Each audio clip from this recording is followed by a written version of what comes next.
மே 9ஆம் தேதி வெளியான இயக்குனர் பிரபாதிஸ் ஷாம்ஸின் புராண த்ரில்லர் படமான கஜனாவின் தயாரிப்பாளர்கள் தற்போது தேசிய அளவில் நிலவும் சூழ்நிலை காரணமாக 70 தியேட்டர்கள் மட்டுமே கிடைத்திருக்கிறது.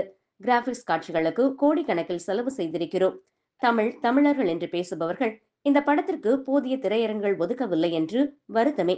படத்தின் திரையரங்கு காட்சிகளை நிறுத்தவும் பின்னர் மீண்டும் படத்தை திரையரங்குகளில் வெளியிடவும் முடிவு செய்துள்ளதாக அறிவித்துள்ளனர். ஃபோர் ஸ்கொயர் ஸ்டுடியோஸ் தயாரிப்பில் மே 9ஆம் தேதி தமிழ்நாட்டில் வெளியான கஜானா நம்ப முடியாத அளவிற்கு ரசிகர்கள் கொடுத்த ஆதரவுக்கு நாங்கள் உண்மையிலேயே நன்றியுள்ளவர்களாக இருக்கின்றோம்.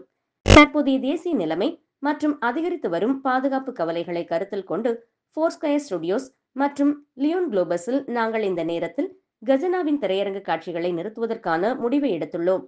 எந்த ஒரு கொண்டாட்டத்தையும் விட எங்கள் பார்வையாளர்களின் பாதுகாப்பும் நல்வாழ்வும் மிக முக்கியம். நடிகர்கள் இனிகோ பிரபாகர், வேதிகா மற்றும் சாந்தினி ஆகியோர் முன்னணி கதாபாத்திரத்தில் நடிக்கும் இந்த படத்தில் ஹரிஷ் பேரடி, பிரதாப் போத்தன், யோகி பாபு, கராத்தே கார்த்தி, இளங்கோ, சென்ராயன், விஜயலட்சுமி, வீரமணி, கத்தி நரேன், வேலு பிரபாகரன், பூஜா சங்கர், ராஜேஷ் மற்றும் சஹானா வெங்கட்ரமன் ஆகியோர் முக்கிய வேடங்களில் நடித்திருக்கின்றனர்.